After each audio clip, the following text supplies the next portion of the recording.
Kamusta ka kayo mga kalakbay sa mga sa daan ng katotohanan? Welcome po kayo sa aking YouTube channel na Ang Daan ng Katotohanan. At sana kayo maligaya. Happy Friday po sa inyong lahat.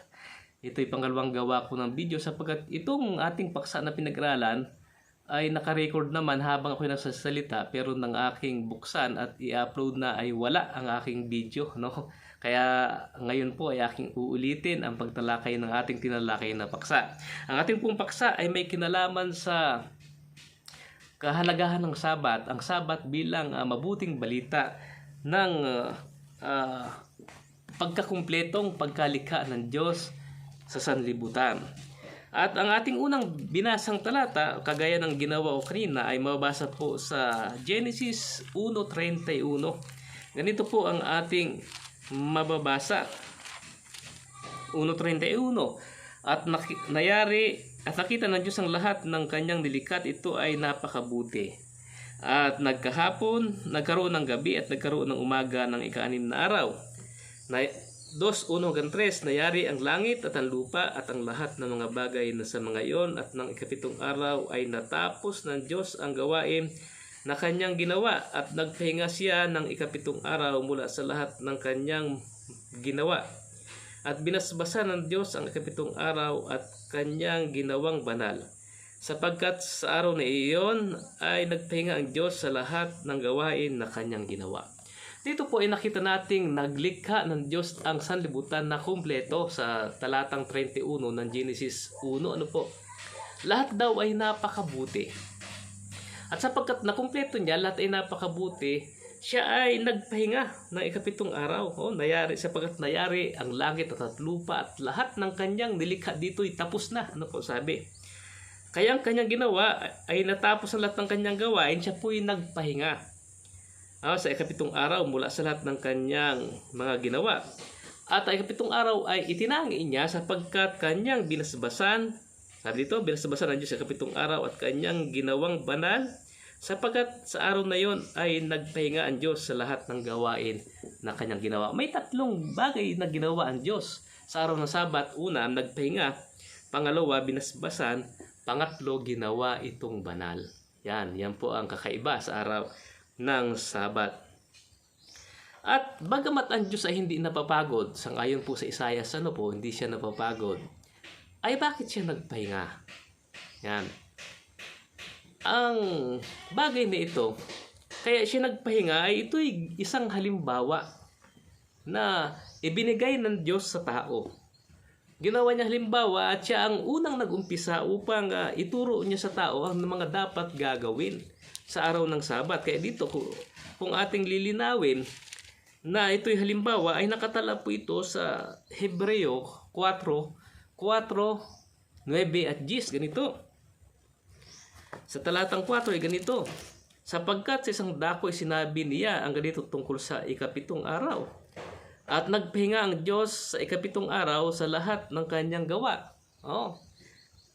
Kaya't may natitira pang isang pamamahingang Sabat para sa bayan ng Diyos, sapagkat ang pumapasok sa kanyang kapahingahan ay nagpapahinga rin naman sa kanyang gawa, gaya ng Diyos sa kanyang mga gawa. Kaya pala nagpahinga ang Diyos sa kanyang gawa ay isang halimbawa ito, at ang papasok sa kapahingahan ng Diyos, dapat siya po ay natututo ding magpahinga sa kanyang gawain, gaya ng Diyos na nagpahinga sa kanyang gawain. Talatang 10, napakalinaw po. Kaya pala yung pagpapahingang ginawa ng Diyos ay isang halimbawa sa tao. Siya ang nag-umpisa upang sundan ng tao ang kanyang pagpapahinga. Kung anong araw siya nagpahinga, ay dapat yun din ang araw na ipagpapahinga natin, sapagkat ang pagpapahinga natin ay gaya ng pagpapahinga ng Diyos. Ay pag ibang araw ang ating ipapahinga, ay hindi na po yun gaya ng sa Diyos. Sapagkat ibang araw na po yan. Kaya nga po dito sa Hebreo ay dinidiin na ang Sabat ay nananatili. At ito'y ginagawa ng isang taong pumapasok sa katapauses, yung ating napag-aralan kahapon. Katapauses na ito po ay pagpasok sa lupang pangako. Na tayo ay papasok sa makalangit na Kanaan bilang lupang pangako. At tayo bilang pumapasok doon dahil sa pananampalataya, dapat sa ating buhay bilang Kristiyano ay ginagawa natin yung pagpapahinga ng Diyos na kanyang ginawa doon sa Genesis 1, Genesis 2, 1 to 3. Ano po? Na ito po ay nagpahinga ang Diyos ng ikapitong araw. At kung paano siya nagpahinga, sabi gayon din daw ang ating gagawin. Gaya ng Diyos sa kanyang gawa, ang sabi dito. Tayo ay gagawa at magpapahinga gaya ng Diyos sa kanyang ginawa. Doon sa Genesis 1, 1 to 3. Kahit hindi napapagod ang Diyos, ay siya po ay nagpahinga. Sapagkat yun na po'y halimbawa na dapat nating susundan. At kaya nga po doon sa 31 ng Exodo, ang sabi po ay naginhawahan ang Diyos. Exodo 31:17. Ganito po ang ating mababasa. 17. Ito'y isang tanda sa akin at sa anak ni Israel magpakilanman na sa loob ng 6 na araw ay ginawa ng Panginoon ang langit at lupa at sa 7 araw siya ay nagpahinga at naginhawahan. Ginawa na po niya itong tanda, isang sign na ikaw ay anak ng Diyos. Na sa araw na yun, ikaw ay magpapahinga kagaya ng Diyos na nagpahinga sa kanyang gawa. At kung paano ang Diyos ay gumawa at siya'y naginhawahan, dapat ganun din ang mararanasan mo. Tuwing araw ng Sabat, ikaw ay magpapahinga at ikaw ay magiginhawahan. At kung ating titingnan, lahat ng bagay na nilikha ng Diyos ay kumpleto. Natapos ang sabi doon, natapos ang kanyang paglikha. Kaya nga po dun sa kautusan, ang pagkalagay ay ganito. Tingnan po nating mabuti. Alalahanin mo ang araw ng Sabat upang ingatan itong banal. 6 na araw na kang gagawa at gagawin ang lahat ng iyong gawain. Anong mga gawain daw ang gagawin sa 6 na araw? Lahat ng iyong gawain. Ibig sabihin, magiging masinop ka at masipag ka sa 6 na araw. Lahat ng kinakailangan mong gawin ay gagawin mo at sa 7 araw, ikaw ay magpapahinga at ikaw ay magiginhawahan. Kagaya ng Diyos na kinumpleto niya sa loob ng 6 na araw ang kanyang paglikha. At ikaw bilang isang kanyang anak, sa loob ng 6 na araw ay kukumplituhin mo ang iyong paggawa. Kaya magkakaroon ka ng tatawag na mga short term na panukala. Isang mahabang panukala na hahatiin mo sa mga short term na panukala. At bawat short term na panukala na tatapusin sa isang linggo ay gagawin mo. Tatapusin mo sa loob ng 6 na araw. At sa 7 araw, ikaw ay magpapahinga kagaya ng Diyos na nagpahinga sa kanyang gawain. Kaya nga, ang Sabat ay isang mabuting balita ng pagkatapos ng paglikha. Hindi lamang pagkatapos ng pagkalikha ng Diyos, kundi ito'y nagtuturo din na ikaw ay dapat tapusin mo ang lahat ng iyong gawain sa loob ng 6 na araw. Yan po, napakaganda po nito. Yan. 6 na araw na gagawa ka at iyong gagawin ang lahat ng iyong gawain. Ngunit ang 7 araw ay Sabat sa Panginoon mong Diyos. Sa araw na yan ay huwag kang gagawa ng anumang gawa. Dapat kang tumigil sapagkat ang Diyos nga mismo ay tumigil. Hindi na nga siya napapagod. Wala siyang kapaguran pero nagpahinga ka pa rin siya sapagkat ito'y nilagyan niya ng bahalagang elemento. Ginawa niya itong banal. At ang layunin nito ay upang bawat araw habang nabubuhay ang tao ay magkaroon siya lagi ng tinatawag na renewal, linggo-linggo. Renewal ng kanyang kalakasan, renewal ng kanyang relasyon sa Diyos. At higit sa lahat, isang mabuting halimbawa ng tinatawag nating productivity. 6 na araw na naging productive at pagkatapos ay 7 araw ay sasambahin ang Panginoon na nagtalaga at nag-institute ng araw ng Sabat upang at maging halimbawa sa ating pangmumuhay sa lupang ito. Kaya nga po napakaliwanag ng bagay na ito. Kaya nga po dito sa Isaiah 58 ay idinidiin po ito ng ating Panginoon.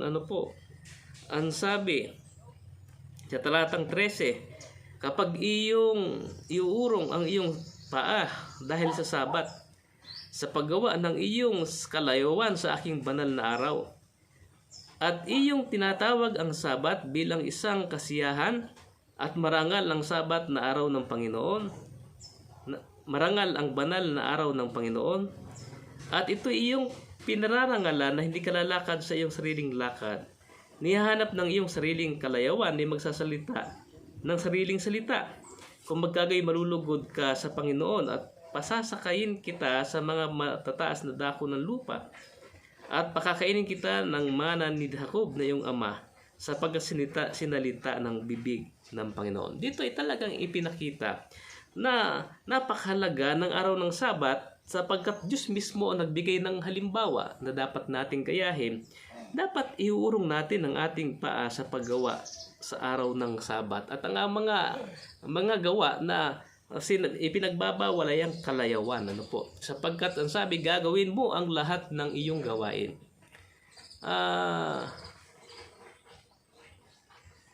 Ang gawain pong ito ay pangsariling gawain, hindi po kasama yung gawain para sa Diyos, sapagkat kapag wala ka nang gagawin sa araw ng Sabat, hindi ka na rin sasamba, hindi ka na rin pupunta sa simbahan, sapagkat ang pagsamba ay gawain din po yan.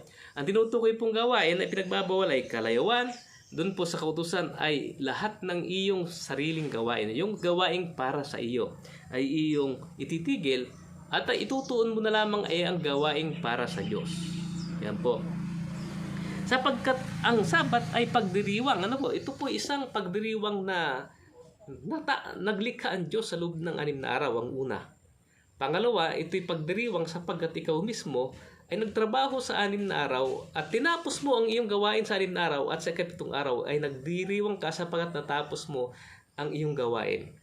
At sa pagdiriwang mo ay alalahanin mo na ginilikha ng Diyos ang langit at lupa sa loob ng 6 na araw. Ito po'y kumpletong paglikha. Lahat ng bagay na kanyang nilikha ay mabuti at kanyang natapos ang lahat ng bagay sa loob ng 6 na araw at ikaw ay sasamba sa Panginoon sapagkat ang Sabat na ito ay ginawa ng Diyos na banal. Yun po ang mensahe ng araw ng Sabat. At ito ay hindi naalis maging sa bagong tipan sapagkat may natitirang pamahingang Sabat para sa bayan ng Diyos. Kung paanong ang Diyos ay nagpahinga sa kanyang gawa, ay sabi doon ay ganoon din ang iyong gagawin, na ikaw ay magpapahinga sa iyong gawain kung nais mong pumasok sa tinatawag na katapauses, sa kapahingahang inilaan ng Diyos sa iyo dun sa makalangit na Kanaan. Kaya nga po, napakaganda sa Genesis 1-3 ay 3 beses binanggit ang salitang Diyos, 2 beses binanggit ang nagpahinga, binanggit na ito ginawang banal, ang araw ng Sabat, binanggit na natapos ang lahat ng gawain, at binanggit ang salitang gumawa, At ang lahat ng mga salitang ito ay dapat maganap sa ating buhay, dapat mas marami na ating naaalala ang Diyos. Kaya 3 beses na binanggit ang Diyos doon sa 1-3 ng Genesis. At 2 beses binanggit ang nagpahinga. Kaya dapat ganoon din po ang ating gagawin. May ibig sabihin ay ang pagpapahinga ay mayroong pangalawang importansya sa Diyos. Ang unang mahalaga ay ang ating paglilingkod sa Diyos. Pangalawa ay ang pagpapahingang Sabat. Pangatlo ay yung pagkatapos ay yung kabanalan ng Sabat, ginawa itong banal. At pangatlo yung pagkatapos ng lahat ng iyong gawain sapagkat ginawa mo ang lahat ng iyong magagawa sa 6 na araw. Yan po, napakaganda. Kaya nga po ang Sabat ay isang mabuting balita ng tinatawag po nating paglalang ng Diyos. Kumpletong paglikha ng Diyos at mabuting balita, isang mabuting balita na tayo po ay tinuturuan ng Diyos na maging productive. 6 na araw na magtatrabaho, lahat ng trabaho ay tatapusin at sa 7 araw ay magpapahinga. Yun po ang tinuturo ng araw ng Sabat. Una, maging productive. 6 na araw ng trabaho. Pangalawa, pasasalamatan ng Diyos sa kanyang pagkalikha ng buong mundo sa loob ng 6 na araw na ito'y ginawa niyang kumpleto. Pangatlo, nagiginhawahan ka sapagkat nagkaroon ka ng accomplishment sa loob ng 6 na araw na natapos mo ang iyong gawain kagaya ng Diyos na tinapos ang kanyang gawain sa loob ng 6 na araw. At yun po yung mahalagang elemento na nagpapasaya sa atin sa araw ng Sabat. Maraming salamat po sa inyong patuloy na pagsubaybay at sana po lagi ninyong subaybayan ang atin pong YouTube channel na ang Daan ng Katotohanan at ang mga karagdagan na video para po sa paglilinaw ng ilan nating mga paksa ay makikita po ninyo sa aking Facebook page na Mga Daan ng Katotohanan. Sana po i-follow po ninyo ito at i-like din po. At pakisubscribe po ang ating pong YouTube channel na ito na Ang Daan ng Katotohanan. Pakishare na rin po kung kayo po ay natuwa sa ating pong video ngayong hapon. Maraming salamat po sa inyong pagsubaybay lagi sa video po natin. Ang kapayapaan po nawa ng Panginoon Diyos ay inyo pong naranasan at ang pagpapala ng Panginoon ay maging masagana sa inyo sa maghapong ito. Ito po ay aking dalangin sa pangalan ng ating Panginoon Jesus. Amen.